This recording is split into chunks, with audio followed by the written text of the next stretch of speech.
በስመ ስላሴ በስመ አብ ወወልድ ወመንፈስ ቅዱስ አሐዱ አምላክ አሜን።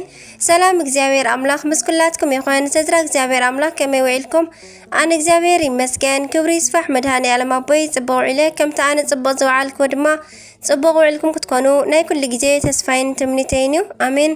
ስንክሳር ዘወርሒ ሕዳር ዕለት 24 ስንክሳር ድሰምዕ ዘንብብ ፍቕር ጎይታ ኣብ ልቡ ይዕንብብ ሓለዋን ጸሎትን ናይ ቅዱሳን ደማ ይረክብ ዝክረ ጻድቅ ለዓለም ይሄሉ ዝክረ ናይ ጻድቅ ንዓለም ዝነብር ካብ ኩሉ ክፉእ ዘበለ ክድሕኑ ንቅዱሳን ተማሕፀኑ ኣሜን። በስመ አብ ወወልድ ወመንፈስ ቅዱስ አሐዱ አምላክ አሜን።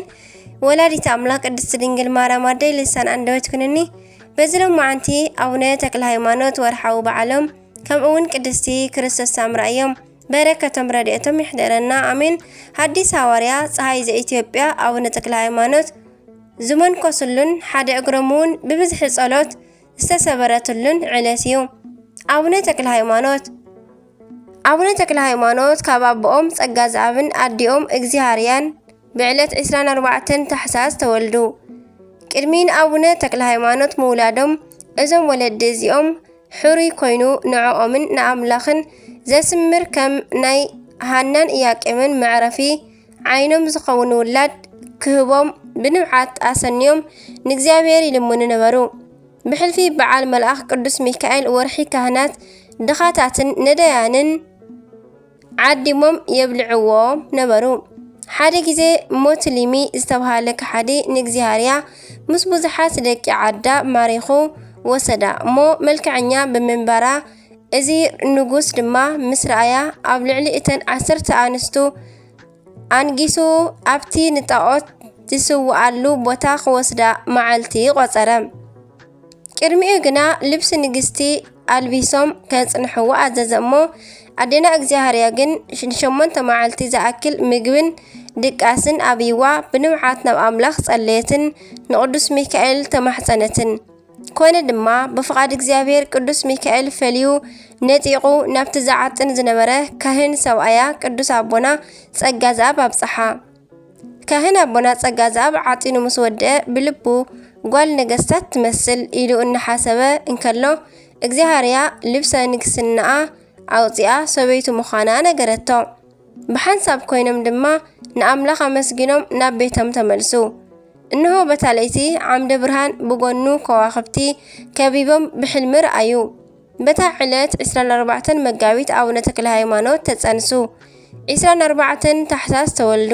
ድሕሪ 3 መዓልቲ ኣሃዱ ኣብ ቅዱስ ኣሃዱ ወልድ ቅዱስ ኣሃዱ ውእቱ መንፈስ ቅዱስ ቅዱስ ኢሎም ኣመስገኑ። ኣቡነ ተክለ ሃይማኖት ኣብ 7 ዓመት ዕድሚኦም መዝሙረ ዳዊትን 81 መጽሕፍትን ምስ ተምሃሩ ካብ ጳጳስ ኣቡነ ቄርሎስ ማዕርገ ዲቁና ተቀበሉ። ኣብ ቤተ ክርስቲያን ምስ ኣቦኦም እናኣገልገሉ ዲቁና ከለው ግን ሓደ ጊዜ ምስ መታዓቢቶኦም ክሃድኑ ንበረኻ ወፈሩ።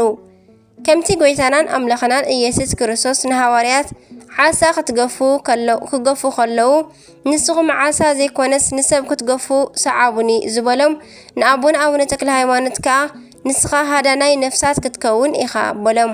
ከምኡውን ከምቲ እግዚአብሔር ንያዕቆብ ስምካ እስራኤል ይበሃል ዝበሎ ንኣቦና ድማ ድሕሪ ሕጂ ስምካ ፍስሐ ጽዮን ዘይኮነስ ተክለ ሃይማኖት ይበሃል ኢሉ ባሪኹ ሲመተ ሃዋርያውነት ሃቦም። በዚ ድማ ሓዲስ ሃዋርያ እናተባሃሉ ይጽውዑ።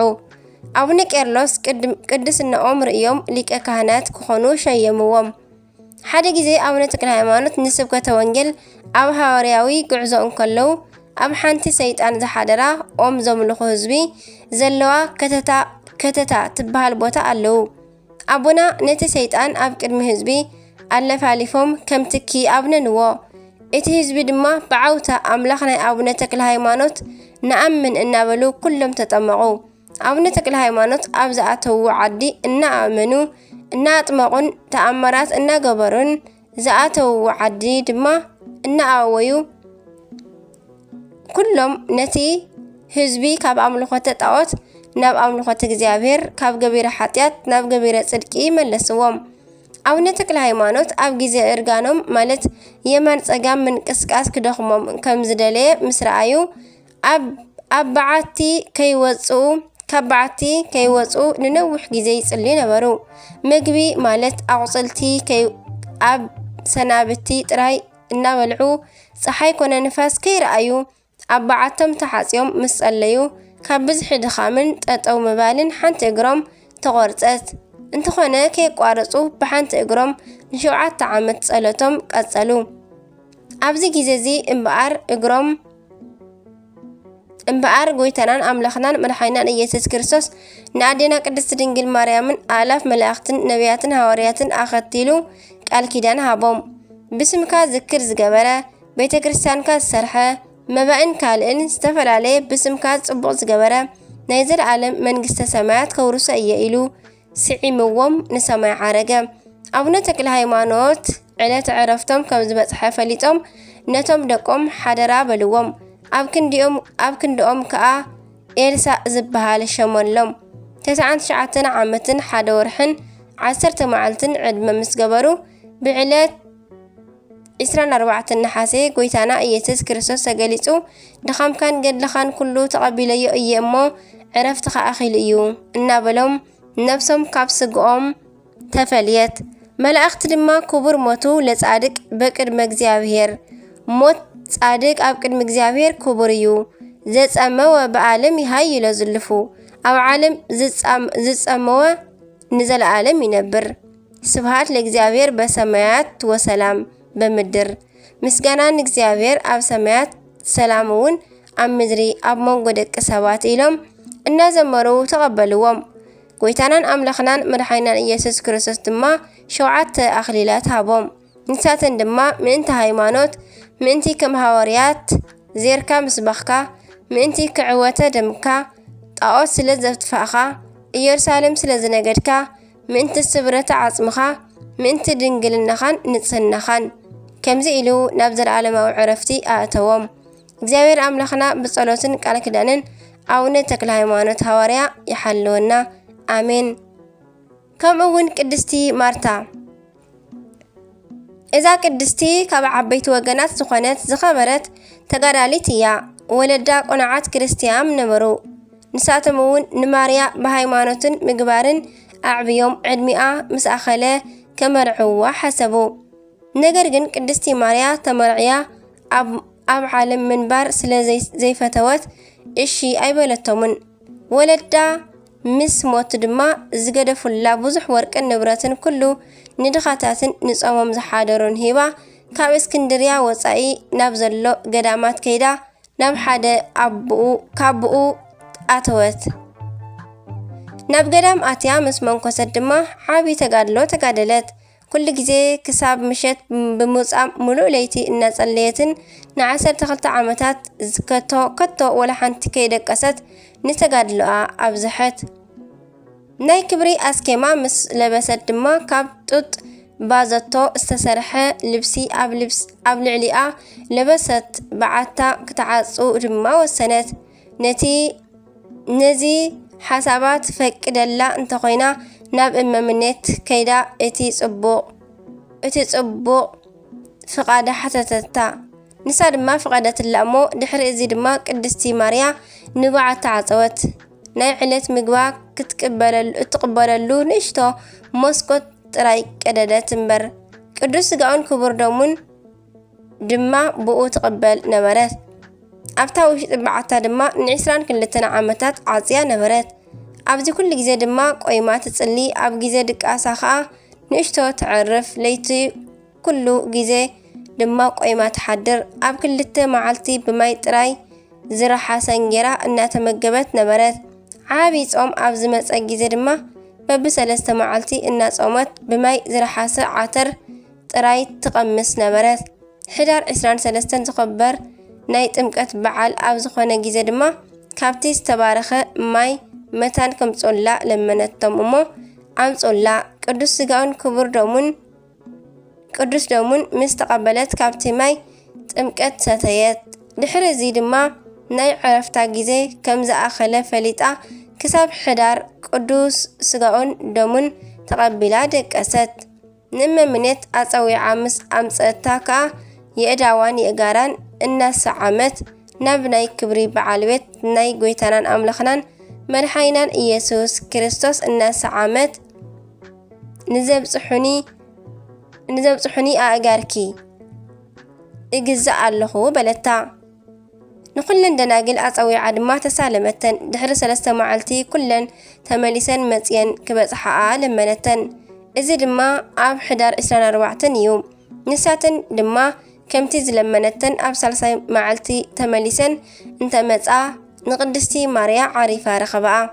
ብኽብሪ ገኒዘን ከዓ ምስ ዓስከረን ናይ ደናግል ኣንበረኣ። ረድኤት በረኸታ ይሕደረና ብጸሎታ ይምሓረና ኣሜን። እጨገ መርሓ ክርስቶስ እዞም ጻድቅ ናይ ኩለን ገዳማት ኣቦ እናተባሃሉ እውን ይጽውዑ እዮም። ትውልዶም ሸዋ መራቤቴ ሚዳ ክኸውን ከሎ ንገዳማት ብዙሕ ዝደኸሙ ኣቦ እዮም። ብፍላይ ድማ ብጣዕሚ ዝፍለጥሉ ሓደ ገድሊ ኣለዎም። እዚ ድማ ከም ነዳይ ኮይኖም ለሚኖም ንዝረኸብዎ ነቶም ጾሞም ንዝሓደሩ ብምጽዋት ይፍለጡ። ካብ ሃብታማት ለሚኖም ዝረኸብዎ ንድኻታት መጽዊቶም በቲ ዝተረፈ ድማ ቤተ ክርስቲያን ይሰርሕሉ ነበሩ። ኣደናቂ ገድሎምን ዓጽሞምን ኣብ ደብረ ሊባኖስ ይርከብ። ኣብ ትግራይ ድማ ዓብይ ገዳም ኣለዎም። ዕረፍቶም ከዓ ሕዳር 24 ክኸውን ከሎ እቶም ህዝቢ ግን ዘኽብርዎም ንበዓለ ልደቶም እዩ። ረድኤት በረኸቶም ይሕደረና ብጸለቶም ይምሓረና ኣሜን። ሕዳር 24 ዝኽበሩ ዓመታዊ ናይ ቅዱሳን በዓላት ድማ ኣቡነ ቅዱስ ተክለ ሃይማኖት ሐዲስ ሐዋርያ ዘኢትዮጵያ፣ ቅድስቲ ማርያ ግብፃዊት፣ ዓቢ ኣባ ቢፋ፣ ኣባ ኣብሳዲ ቀሲስ፣ ቅዱሳን ጻድቃናት ሐውዜን። ወርሓዊ በዓላት ድማ ኣቡነ ዘዮሃንስ ዘክብራን ገብርኤል ጣና፣ ቅድስቲ ኣዴና ክርስቶስ ሳምራ፣ ቅዱስ ቶማስ ዘመርዓስ፣ ቅዱስ ሙሴ ጸሊም፣ ቅዱስ ኣጋቢጦስ 24 ካህናተ ሰማይ ኣሜን። ዝወደቐ ዝነጠበ ኩሉ ብኣፈ ቅዱሳን ትጓን መላእክቲ ተኣረመለይ። ካብ ኣናባባ ካብ ኩሉ ቃል ዘንጠብኩ ብኣፈ ቅዱሳን ትጓን መላእክቲ ተኣረመለይ ኣሜን። ኣቡነ ዘበሰማያት ይትቀደስ ስምከ ትምጻእ መንግሥትከ ወይኩን ፈቃድከ በከመ በሰማይ ከማሁ በምድር ሲሳየነ ዘለለ ዕለትነ ሀበኒ ህድግ ለና በሰነ ወጅጋየነ ከመንህነኒ ንህድግ ለዝኣበሰለነ እታባነ እግዚአብሔር ስሙሰት አላድነነ ወባልሃነ እንኩል እኩስ መዚአከ የቲ መንግስት ኃይል ስብሐት ለዓለመ ዓለም አሜን። በሰላም ቅዱስ ገብርኤል መልአክ እግዝእትየ ማርያም ሰላም ለኪ ብሩክቲ አንቲ ማነስ ወብሩክ ፍሬ ከርሥኪ ተፈሥሒ ፍሥሕት ኦ ማርያም ምልዕተ ጸጋ ምልዕተ ውዳሴ ምልዕተ ሞገስ ምልዕተ ኩሉ እግዚአብሔር ምስሌክ ሰአለ ወጸሊ ምህረተ ወእንቲአነ ምህረተ ኩሉ ዓለም ምህረተ ምድር አቃዲስ ሀበ ፍቅር ወለች ኢየሱስ ክርስቶስ ከመ ይስራለነ ኃጣዊን የተማኅፀነ ክዳንቺ ወስብሐት ለእግዚአብሔር ወለወላዲቱ ድንግል ወለመስቀሉ ክቡር አሜን አሜን። ለይኩን